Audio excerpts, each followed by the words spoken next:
অনেকভাবেই তো পোস্ত দিয়ে মাছ রান্না করে থাকো। একবার এইভাবে রান্না করে খেয়ে দেখো, আমি কথা দিচ্ছি যে তোমাদের মুখে লেগে থাকবে। তার জন্য প্রথমে আমি কড়াইতে সর্ষের তেলটা নিয়েছি।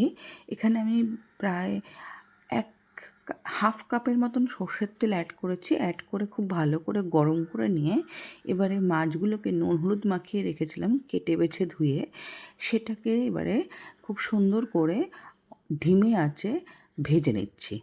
আর ভাজার সময় সবসময় ঢাকা দিয়ে দিয়ে ভাজি, কারণ যাতে মাছের তেল এদিক ওদিক ছিটে না আসে বা গায়েও ছিটে না আসে। এই ট্রিক্সটা কিন্তু তোমরা ফলো করতে পারো যখন মাছ ভাজবে, যে কোনো মাছ ভাজবে সেই ক্ষেত্রে।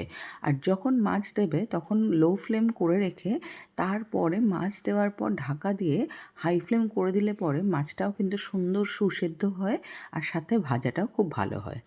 এবার মাছ ভাজা হয়ে যাওয়ার পরে আমি ওই কড়াইয়ের মধ্যেই কালো জিরে ফোড়ন দিয়ে এখানে বড় মাপের একটা পেঁয়াজ আমি দিয়ে দিলাম। দিয়ে এবারে খানিকক্ষণ নাড়াচাড়া করতে থাকবো। যখন পেঁয়াজটা একটু কালার ধরা শুরু করবে বা ট্রান্সলুশন হতে শুরু করবে, তখন আমি এর মধ্যে অল্প একটু নুন অ্যাড করে দিলাম।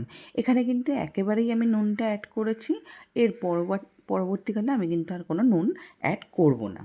নুনটাকে দিয়েও একটু ভালো করে নাড়াচাড়া করে নিলাম।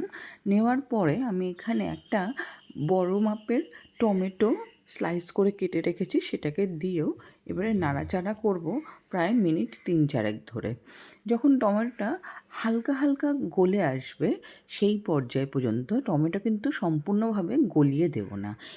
এরপরে আমি ড্রাই স্পাইসেসের মধ্যে হলুদ আর কাশ্মীরি লঙ্কার গুঁড়োই অ্যাড করব। আমি কিন্তু আর কোনো মশলা দেব না। এটা দেওয়ার পরে মিনিট 2 নাড়াচাড়া করে যখন এর কাঁচা গন্ধটা চলে যাবে, তখন আমি এর মধ্যে আগে থেকে বেটে রাখা পোস্ত আর কাঁচা লঙ্কা একসাথে বেটে নিয়েছিলাম, সেটাকে দিয়ে এবারে খুব সুন্দর করে সেটাকে দিয়েও নাড়াচাড়া করতে থাকবো। তো এইভাবে কিন্তু বানালে পরে তোমরা দেখবে যে অন্যভাবে বানিয়ে যেটা সর্ষে দিয়ে বা পোস্ত দিয়ে করে থাকো, তার থেকে কিন্তু অনেক বেশি টেস্টি হয়। এবার দেখো পোস্তটা দিয়ে দেওয়ার পরে কন্টেনারটা ধুয়ে সামান্য একটু জল অ্যাড করে দিলাম। জলটা অ্যাড করে এবারে খুব সুন্দর করে নাড়াচাড়া করব আর খানিকক্ষণের জন্য ঢেকে রাখবো, যাতে ভালো করে সবটাই সুসেদ্ধ হয় আর ওপরে তেল ভেসে আসে। ওপরে যখন তেল ভেসে এসেছে তখন কিন্তু আমি ঢাকনাটাকে উঠিয়ে নিয়ে একটু নাড়াচাড়া করে এবারে আমি যেহেতু জল অ্যাড করব, আমি যেই পাত্রটা নিয়েছিলাম তার 2 পাত্র জল অ্যাড করে দিলাম। অ্যাড করে এবারে ফুটতে দেবো মিনিট 3-4।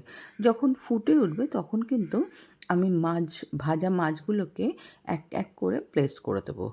মাছ ভাজা অ্যাড করে দেওয়ার পরে মিনিট 4 মতন খুব ভালো করে ফোটাবো। ফোটানোর পরে আমি ঢাকার দিয়ে রেখে দেবো মিনিট 10। তারপরেই কিন্তু এটাকে আমি সার্ভ করব গরম ভাতের সাথে।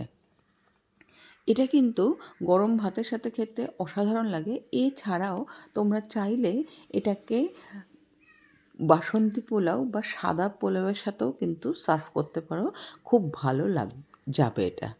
তো অটোমেটিক্যালি দেখো আমার মাছগুলো দিয়ে ফুটতে শুরু করে দিয়েছে। এবারে আমি খানিকক্ষণের জন্য ঢাকা দিয়ে রেখে দেব। ঢাকা দিয়ে রাখার পরে যখন জলটা একটু একটু টেনে আসবে, সেই পর্যায়ে আমি হালকা হাতে একবার নাড়াচাড়া করে নেব। করে নিয়ে এবারে আমি ঢাকা দিয়ে গ্যাসের ফ্লেমটাকে বন্ধ করে দিয়েছিলাম। এটাই আমার ফাইনাল লুক মাছের। তেলটা পুরো ভেসে এসেছে। আর আমি কিন্তু খুব বেশি তেলে রান্না করিনি, সেটা কিন্তু দেখেইছো। যেটা প্রথমে দিয়েছিলাম হাফ কাপের মতন তেল, সেই তেলটা দিয়েই কিন্তু পুরো রান্নাটা আমি করে নিয়েছি। তো অবশ্যই কিন্তু তোমরা জানাবে কেমন লাগলো। যদি ফেসবুক থেকে দেখো তাহলে জানিও কোথা থেকে দেখছো, আর ইউটিউব থেকে দেখলে পরে লাইক শেয়ার সাবস্ক্রাইব করতে ভুলো না, আর কমেন্ট করে জানিও কেমন লাগলো। আজকের জন্য এইটুকুই। দেখা হচ্ছে নেক্সট ভিডিওতে। ততক্ষণের জন্য টাটা।